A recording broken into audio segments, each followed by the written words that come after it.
Bueno, compañeros, buenas noches. También un saludo para el doctor. Vamos a hablar sobre el síndrome de condensación pulmonar. ¿Les parece? Comencemos. Sí, ya bueno, entrando un poco a la definición del síndrome de condensación pulmonar, pues este va a ser un conjunto de signos y síntomas que se van a presentar cuando el parénquima pulmonar pierde su aireación, se podría decir, normal, y es reemplazado, en este caso sería por líquidos, células inflamatorias, sangre, pus o tejido tumoral. Este fenómeno va a alterar las propiedades físicas del pulmón, especialmente su capacidad de transmitir el sonido y el aire, lo cual se va a evidenciar en la exploración física y en ciertas patologías. Mm, A ver, ¿quién más me podría decir por ejemplo, de las patologías que vemos en este caso, cómo podría ser? ¿Qué vas a ver? Las patologías, bueno, más comunes, en este caso sería la neumonía, que va a ser la causa principal. Claro. ¿Alguno tiene este conjunto de signos y síntomas de neumonía? Mm, En neumonía normalmente lo que vemos son-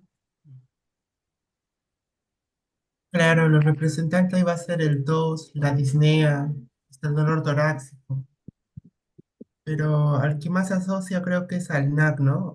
La neumonía adquirida, Con la comunidad. en- en la comunidad, claro, porque ya la clínica normalmente se ve en pacientes inmunodeprimidos que hayan estado, por ejemplo, más de 48 horas dentro de una área hospitalaria. Otra enfermedad también sería la tuberculosis o ya en todo caso también ya más agreviantes, algunos tumores, pero más que todo neumonía y tuberculosis, como ya había hablado la compañera. Mm, ¿Qué más podría ser? Sí, mayormente si hablamos de una presentación aguda es que va a ser infecciosa, ¿no? En este caso es por el Streptococcus pneumoniae, aunque también creo que es por la Haemophilus influenzae. Claro, también hay que recalcar que en este caso la neumonía se divide en tres tipos, en la típica, en la atípica y en la neumocócica. Que dice que, o sea, se refiere a que la típica va a presentar este dolor torácico tipo punzante, va a presentar disnea, va a presentar tos, y en este caso en la neumocócica lo que va a haber va a ser facies neumocócica, que este va a contener tal vez herpes labial. Y bueno, ya yendo un poco a la neumonía típica, se va a presentar por tos seca, fiebre, mialgias, cefalea, disnea, y también creo que se podría decir, no presenta fiebre en este caso. Bueno, para aclarar esto de neumonía,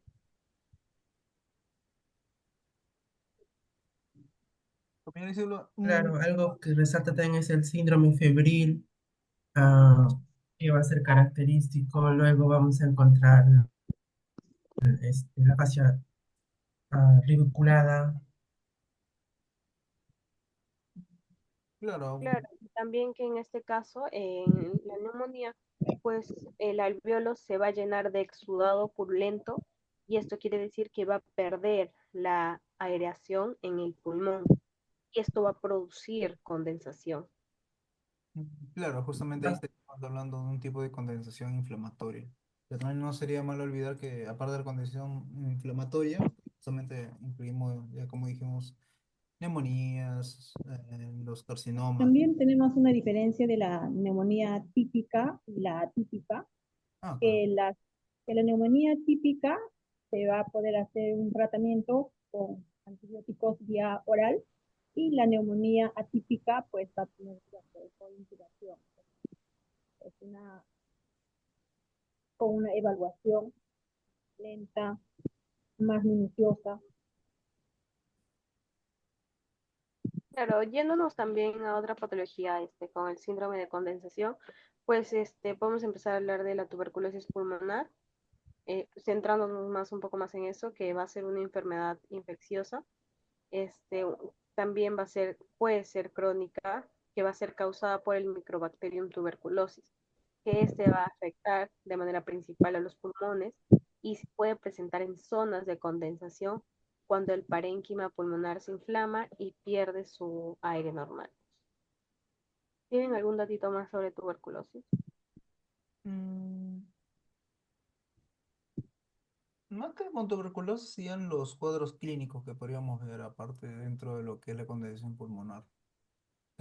Sí o sí tenemos que ver lo que es la respiración ruidosa, que justamente ya, como vemos en clase, Claro, y entre... la Ujú. disnea, una tos con expectoración, o sea, una tos productiva, la fiebre y aparte lo que es el dolor punzante en el pecho. Obviamente se puede hacer en la parte central o va a ser de la carótida. Claro, y en la auscultación, por ejemplo, va a presentar matidez a la percusión, aumento de las vibraciones vocales, soplo tubárico, estertores secos.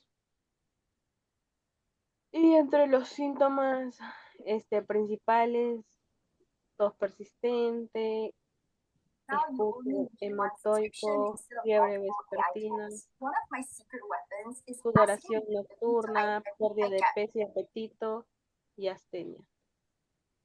Claro. Claro, también en la percusión vamos a poder observar lo que es la matidez, submatidez, o a veces cuando ya va a ser muy grave en la auscultación también puede haber crepitancias, ¿no? O como es el soplo tubárico.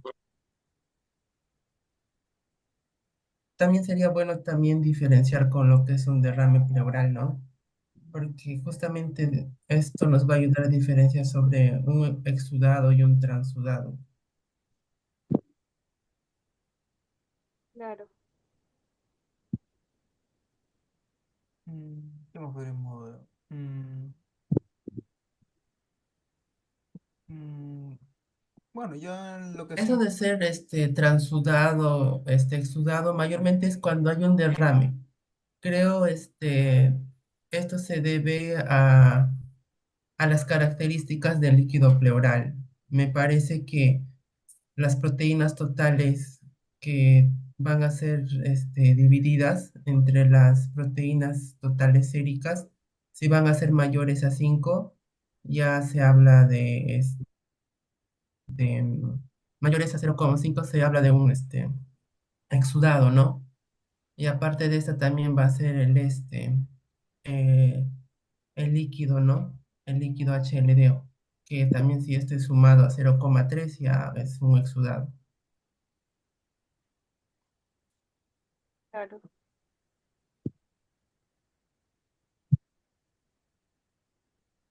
Claro, también hay que olvidar lo que vimos en clase. Pero entonces que cuando ya estamos hablando un poco ya de la parte diagnóstica, no tanto del diagnóstico, sino como para cuando se ve el síndrome en la parte de radiología, ya con imágenes, especialmente lo que son las tomografías o las placas, se puede observar lo que son la, la poca cantidad de alvéolos o la mucha cantidad de alvéolos afectados. En este caso, una pequeña cantidad de alvéolos afectados es una opacidad pequeña. Y a una mayor cantidad de alvéolos es un segmento y un lóbulo, obviamente ya afectado. Y aparte tendríamos que hablar también de lo que serían los accesos pulmonares, que ya sabemos que se definirían como la necrosis o de la parénquima pulmonar, una cavitación, obviamente como consecuencia de una infección ya grave. Mm, ¿Qué más podríamos hablar?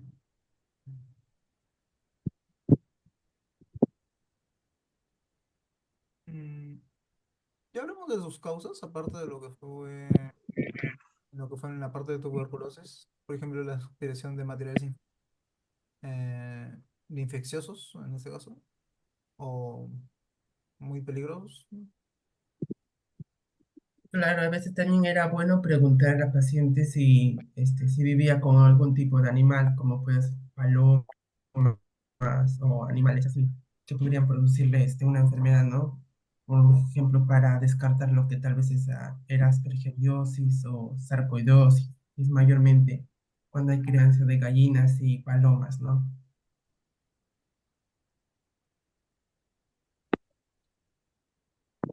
Podríamos ver.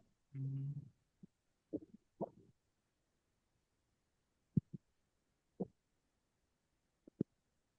Bueno, también ya comentaron lo que eran las bacterias, las anaerobias, bueno, que en eso sería el Peronosteria, el Fusobacterium, el Bacterones, o los Streptococos.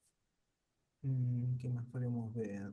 Justamente son los que causan normalmente los accesos pulmonares en ectógenos primarios. Mm,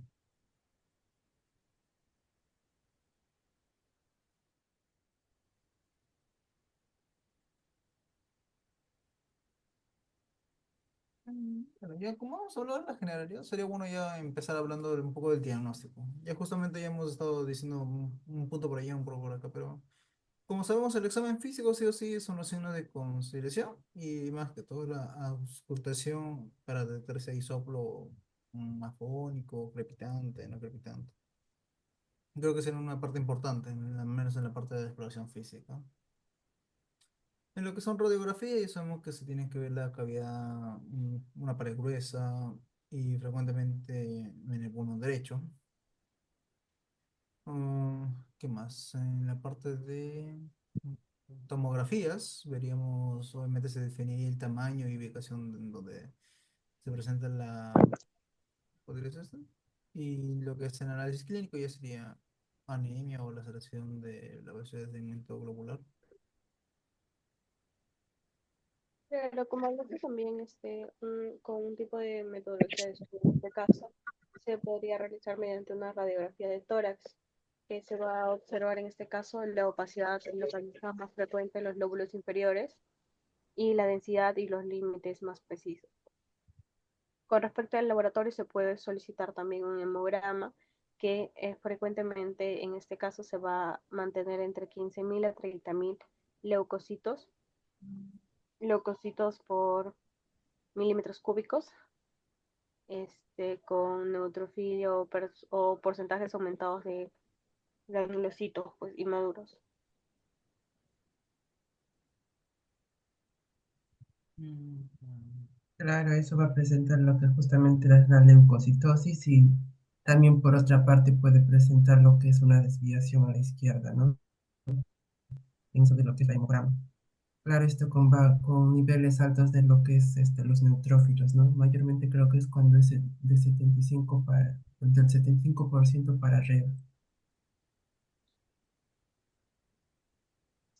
Bueno, también para agregar en los exámenes se podría solicitar esputo, ¿no?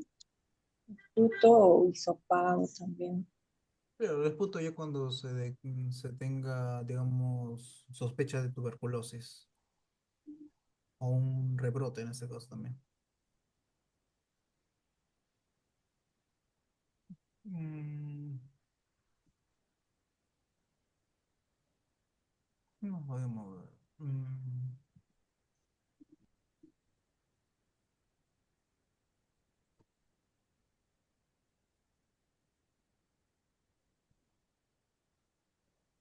Casi nos olvidamos lo que eran las palpaciones. No hay que olvidarnos el aumento de las vibraciones vocales. Bueno, al menos lo que cuando se está haciendo el diagnóstico de neumonía. Y la percusión que se tiene, la matiz más que todo. Y bueno, en lo que es auscultación, ya se sabe que es la ausencia de murmullo vesicular y el soplo tubario, este, terones crepitantes, no, los crepitantes y los subcrepitantes. Casi confundo. Eh, ¿Qué más podríamos ver? Mm,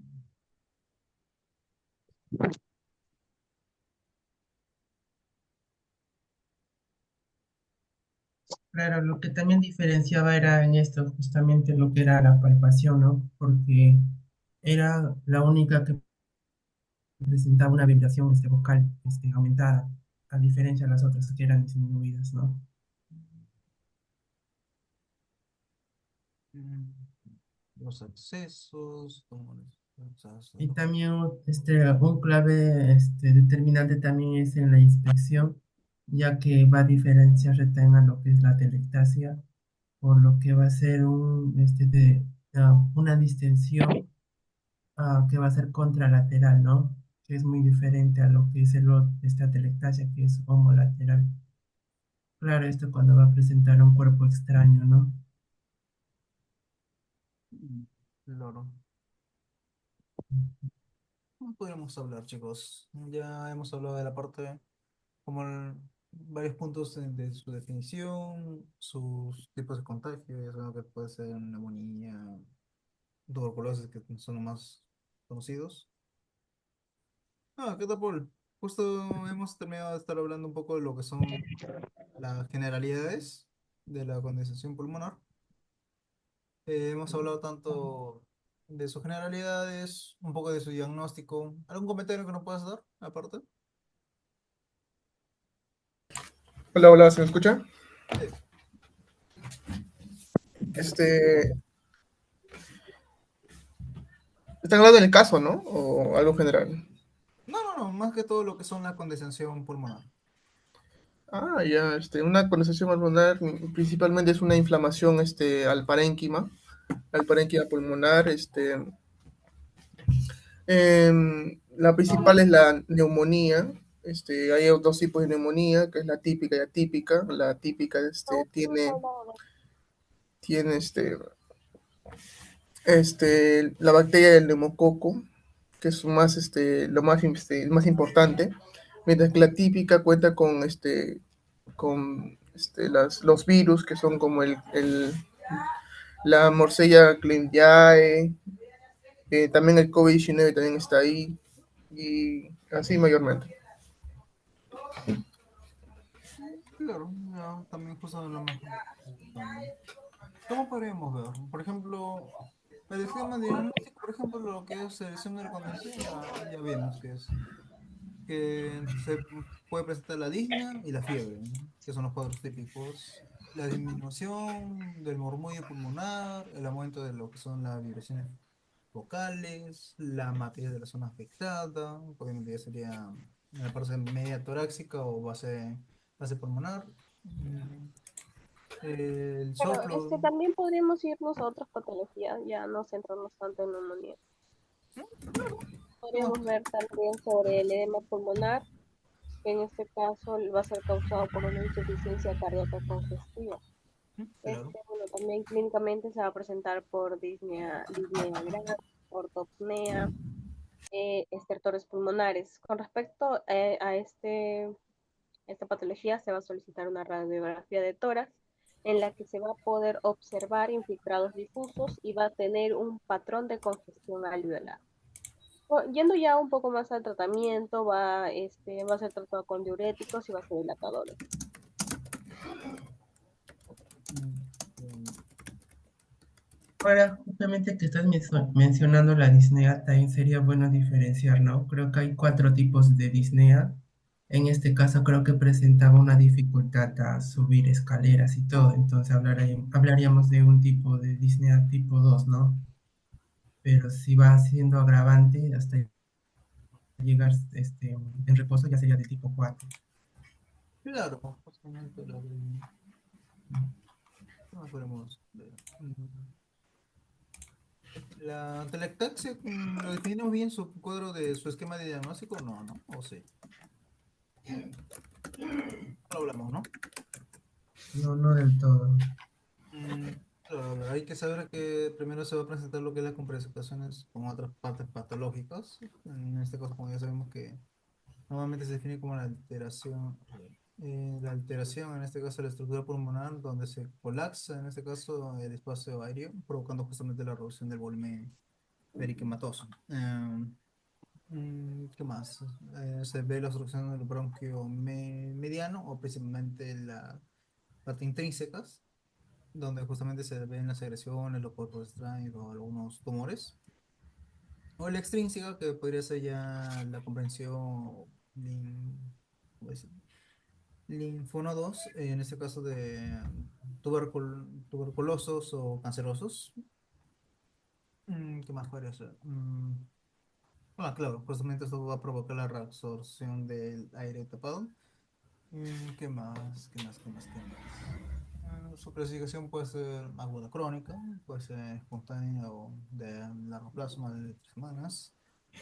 Y el esquema de diagnóstico, ya justamente se van a ver las complicaciones, la disnea, las complicaciones respiratorias, mm, ¿qué más? La retracción, en este caso del hemitórax afectado, más que todo, la disminución em, en la excursión, la materia de la zona afectada.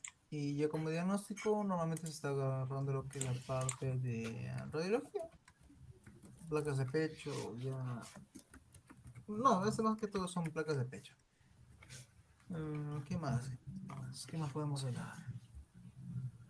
No sé si Bueno, hablamos para que de los tipos de acreditación, que son tres, ¿no? La actividad es obstructiva, que por ejemplo puede ser portapón mucoso, un tumor, un cuerpo extraño.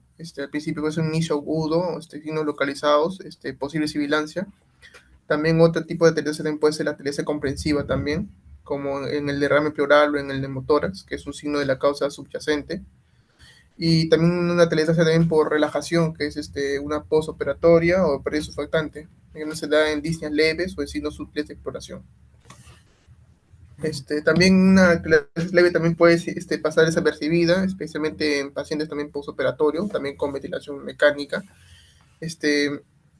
En su presencia de signos sistémicos, como la fiebre taquicardia, suele también complicarse como una infección o causas subyacentes graves, como por ejemplo una neoplasia.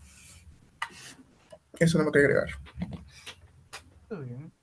¿Qué más podemos? y aquí tenemos algo para agregar también dentro de los síndromes respiratorios, que pues tenemos como la condensación, derrame pleural, neumotórax y atelestaxia.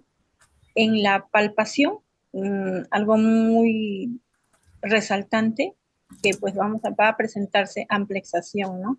En las vibraciones vocales en condensación. Mira. Mm,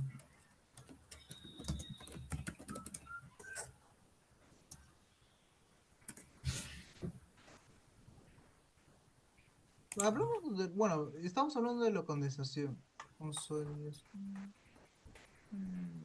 No, eso es más. Condensación, no, eso más va para los alveolos.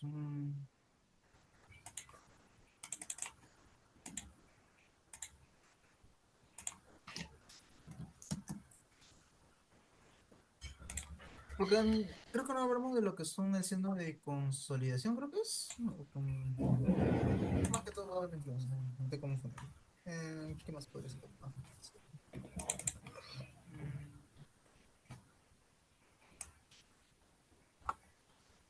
Algo que podríamos destacar también es acerca de lo que es el síndrome de condensación tumoral, ¿no?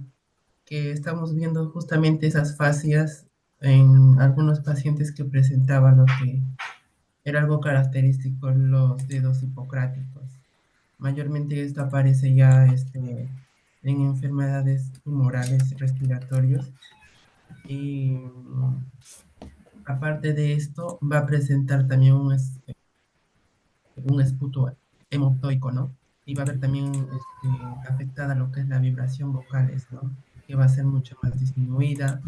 En la percusión va a presentar submatidez, este, disminución de murmullo vesicular. O sea, todo esto parece dar alguna familiaridad con lo que es la condensación, ¿no? Pero siempre hay algo que siempre descarta, como es el dedo hipocrático, que no se había visto en este caso, en este caso del diagnóstico. Acá podría ser también lo que son las fibras pulmonares, ¿no?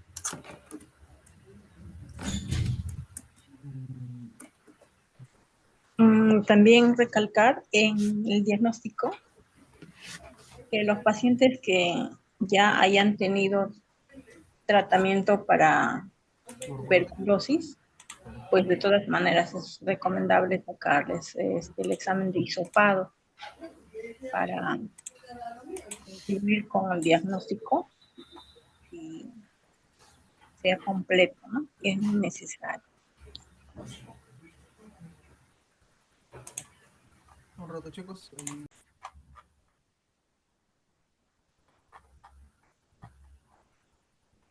¿Alguien por ahí? Ok, compañeros. Bueno, ya avanzando un poco más los temas, vamos a hablar también de lo que es el infarto pulmonar. ¿Alguna idea por ahí, chicos? Podemos empezar hablando sobre el infarto pulmonar. Ujú. Ya, continúo yo. Sí, sí, Sí, normal. ¿Ya se está grabando? sí, sí, yo estoy Sí, ahora grabando. sí. Vamos Ya, nomás. muy bien. Entonces, para comentarles algo del infarto pulmonar, viene a ser una lesión isquémica del parénquima, eh, que viene a ser un tromboembolismo pulmonar cuando la obstrucción arterial priva la perfusión de dicha zona por la isquemia que crea y la circulación bronquial adyacente no aporta flujo necesario al espacio, ¿no? Esto es pues más o menos aproximadamente un 40% y daña la parte de la lesión por la obstrucción que ocasiona, ¿no? Y deja de funcionar. Claro, justamente, como se dice, un infarto pulmonar sería la muerte de uno o más secciones del tejido pulmonar debido justamente a la privación del suministro adecuado de sangre para protegerlo. Claro, eso ya se puede dar por una obstrucción en una arteria irrigatoria o ya que obviamente irrigaría en este caso la parénquima pulmonar, como dijo la compañera, y justamente causa una necrosis tipo isquémica, en este caso en el tejido pulmonar. ¿Qué más podríamos? La isquémica Claro, del esto parénquima creo se que pueda tener. mayormente esto se ve en aquellas venas proximales muy cercanas a lo que son los miembros inferiores y superiores, ¿no? Para Claro. luego llegar a lo que es el corazón. Mayormente esto se da en el lado derecho. También podría colaborar también ahí diciendo que su causa más importante del infarto pulmonar sería la embolia pulmonar, ya que hacer el pulmón un órgano de doble irrigación, se produce un infarto hemorrágico, llevando a la oclusión de una rama de la arteria pulmonar que no basta para provocar un infarto, sino hay también hiperemia también, con la consecuente hipertensión venosa. Claro. Y por ejemplo, ¿qué más? Mm, En este caso, en el infarto pulmonar, si no me estoy confundiendo, ahí sí es cuando utilizamos ya lo que es la ecografía torácica, ¿no? Ya no sería tanto el diagnóstico por imágenes que normalmente usamos. Es de la poca enfermedad que hemos visto justamente de condensación, en la que podemos también usar lo que es la ecografía torácica, que justamente nos mostraría la lesión, en este caso, mm, ¿cómo se llama? Morfológicamente triangular, es triangular, si no me equivoco, como en una base periférica, ¿cómo se podría describirlo en la posición? Aclarando Mm, Sí. también un poco de signos y síntomas de embolia pulmonar, vamos a presentar, bueno, el paciente va a presentar en este caso dolor torácico agudo, que va a ser uno de los síntomas más frecuentes, localizado en el área de los pulmones donde ocurre la obstrucción. También va a presentar disnea, tos, también expectoración con sangre, que se va a producir cuando hay un daño en los pequeños vasos sanguíneos del pulmón, lo que puede resultar la expectoración con sangre. Va a presentar fiebre, cianosis. En casos graves de embolia pulmonar, la embolia de la hipoxia puede causar cianosis en este caso. También el paciente va a presentar taquicardia, hipotensión y shock, y ansiedad o sensación de pánico. Este, ¿Alguna otra patología que quieran hablar? También podríamos hablar también un poco del examen físico también. Claro, Claro, ahí justamente está mencionando lo que es taquimia. A veces también puede haber otros segundos ruidos, ¿no? Y lo que es la diaforesis, ¿no? Que es secundario a lo que es la fiebre o algunas crepitaciones también, o lo que es el signo de trombosis venosa profunda también, ¿no? Claro, porque esto lo que hace esta enfermedad es disminuir la distensibilidad pulmonar, de la cual se altera el patrón ventilatorio normal, provoca un aumento de la frecuencia respiratoria y disminución de la profundidad. En la parte de la inspección sería eso. En la palpación podríamos tener una expansión torácica que se encuentra disminuida en la zona de consolidación, especialmente cuando está grande o extensa. Las vibraciones vocales van a estar aumentadas en la región de la condensación, siempre que la luz bronquial esté permeable. El tejido compacto es un medio más apropiado para su conducción a la superficie torácica, pero si la luz bronquial está fluida, este, eh, las vibraciones vocales, podríamos hablar un poco cuando el pulmón se transforma en un medio denso, sin aire, de la cual se va a producir matidez a la percusión de la zona afectada.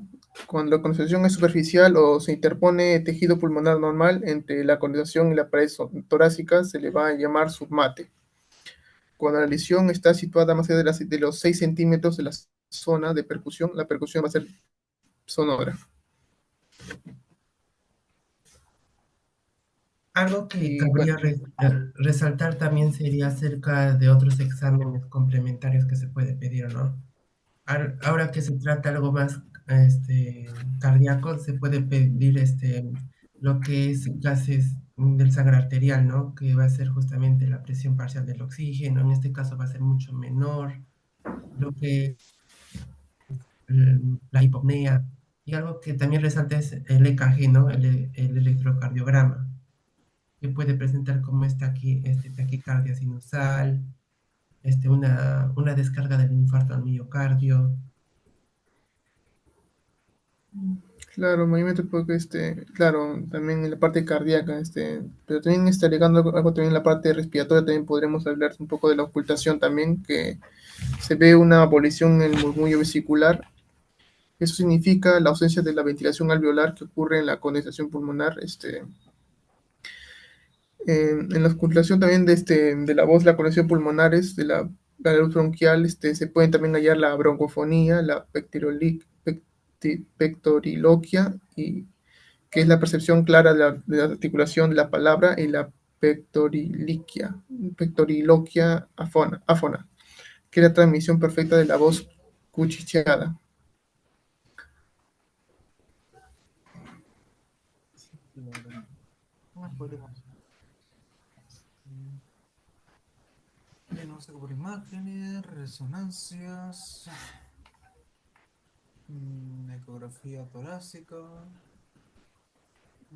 ¿Qué más hemos hablado? ¿Qué más podríamos sufrir? Mm, mm. Pero de neumonía ya hablamos de las manifestaciones clínicas, de la epilepsia, también por las clínicas, que se ve la disminución de la ventilación aérea, el bloqueo de nidos, inicio en la presión. Obviamente los mecanismos de obstrucción también ya hemos hablado. En la neumonía también hemos hablado de su palpación, la presión y la ventilación en la que se ve aumentada. La percusión es matidez o submatidez, en este caso pues, se da en la percusión. Y en la ocultación, obviamente, em, pues, el soplo tubular ya se vería como una ¿cómo era? Hipofonía, algo así. ¿Era como fono? Sí. Mm, También hay algo que no se olvidamos hablar también, compañeros, es el edema agudo pulmonar, que es una condición caracterizada por la acumulación de líquido en los alvéolos e intersticio pulmonar, generalmente asociada con la insuficiencia respiratoria. claro. Sí. Bueno, tiene como síntoma la anemia intensa, la tos, la ansiedad, la angustia también, la diaforesis, que es la sudoración fría, la cianosis también, en casos graves por hipoxemia severa, las palpitaciones por taquicardia o arritmias asociadas y la debilidad o confusión en casos avanzados por hipoxemia cerebral. En la parte de los signos tenemos en la parte de la inspección tenemos una taquipnia marcada, porque va a estar mayormente en mayor de los 20 a 30 por ahí latidos por minuto. Teníamos los usos de los músculos accesorios. También va a presentar una cianosis central o periférica, y el paciente en posición sentada o inclinar o inclinarse adelante mayormente va a estar para que facilite su respiración. Y también se En ve. la parte de la palpación tenemos el trémito bucal que puede estar normal o disminuido en áreas con edema severo y también se puede apreciar la taquicardia. En la perfusión puede ser normal o también con matiz leve en bases pulmonares, obviamente por la acumulación de líquidos. Y en la ocultación tenemos los estertores crepitales bilaterales, que son finos en predominio en bases, que ascienden conforme avanza el edema, descrito como los llamados burbujeo o los crujidos. En las sibilancias, en ocasiones, vamos a por broncoespasmo reactivo, vamos a verlo por broncoespasmo reactivo, y roncus que son menos frecuentes, pero también son asociados a las secreciones.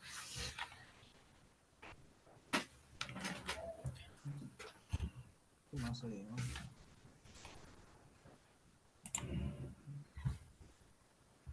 ¿Qué más hay? ¿Qué más nos falta? De neumonía, lo que no hablamos creo que fue algo que se dio, mm, que se comentó en clase nomás, creo, no se habló tampoco.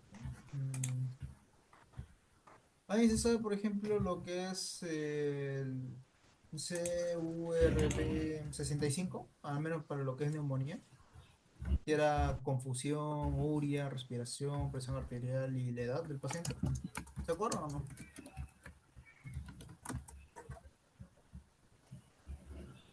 Del CURB 65 para lo que es neumonía. Más que todo para ver el riesgo del paciente. ¿Se acuerdan o no se acuerdan, chicos?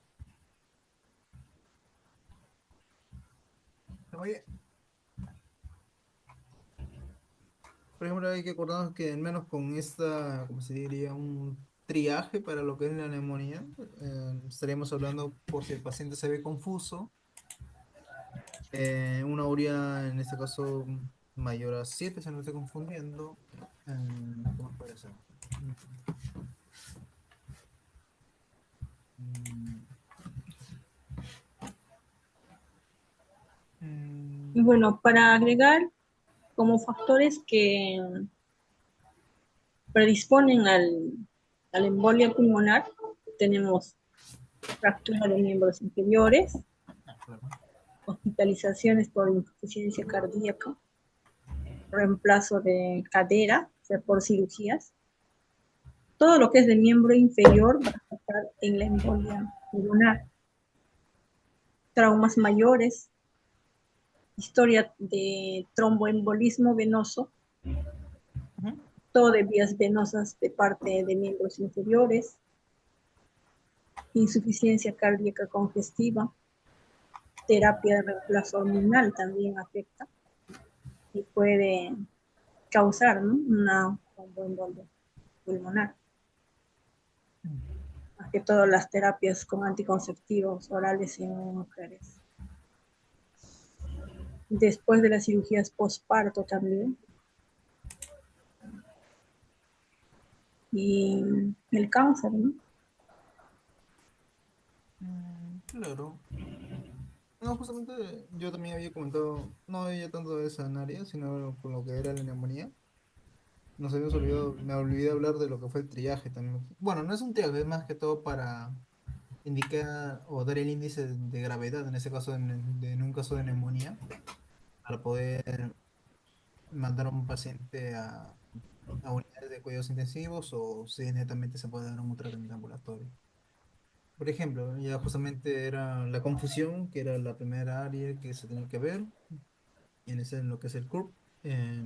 La urea, bueno, si el nitrógeno úrico está entre 19, mayor a 19, se tiene que tener como factor de riesgo. Si la frecuencia respiratoria en este caso se ve mayor a 30 respiraciones por minuto, ya se tiene que también ver.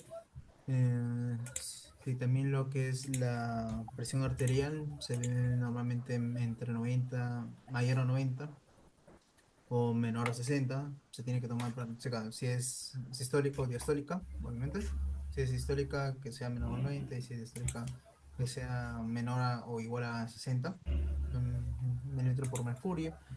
Y también la edad, que sería un factor atenuante, al menos en los casos de neumonía, que un paciente mayor de 65 años o de tercera edad se le tenga que tener como factor de riesgo, al menos para llevarlo a cuidados intensivos. ¿Qué más? ¿Qué más te puedo hablar? Ya que estamos en todo lo que es el síndrome de condensación. Ya hemos hablado Mm, síndrome de condensación, atelaxia, que ya adquirida.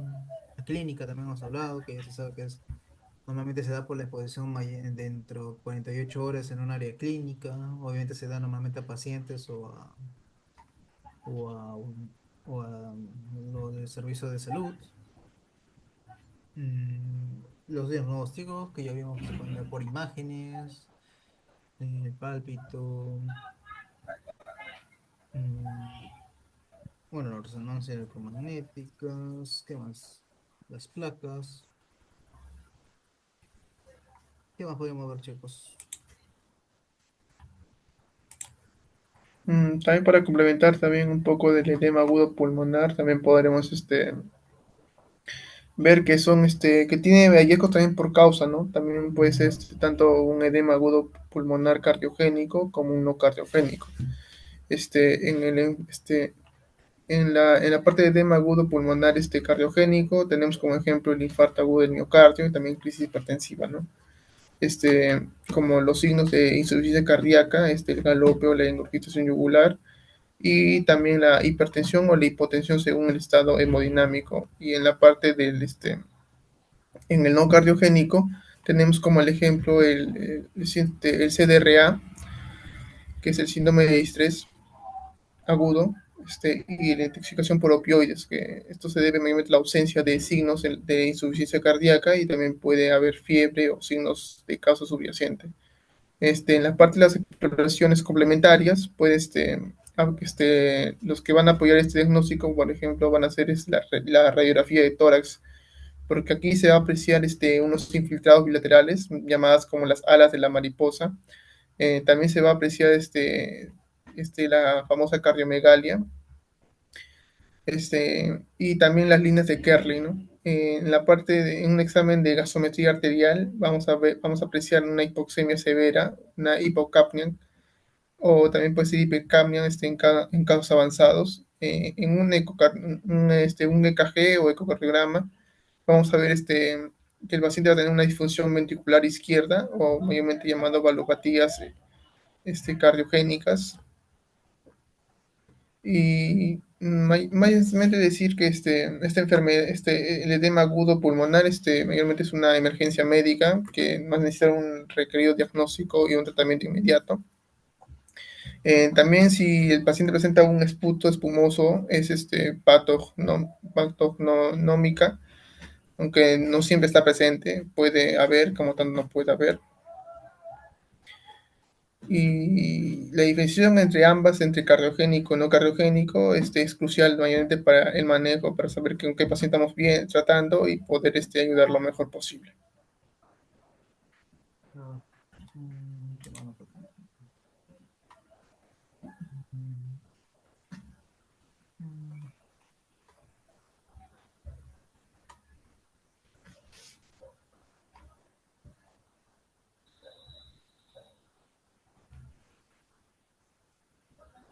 Rayos oncológicos.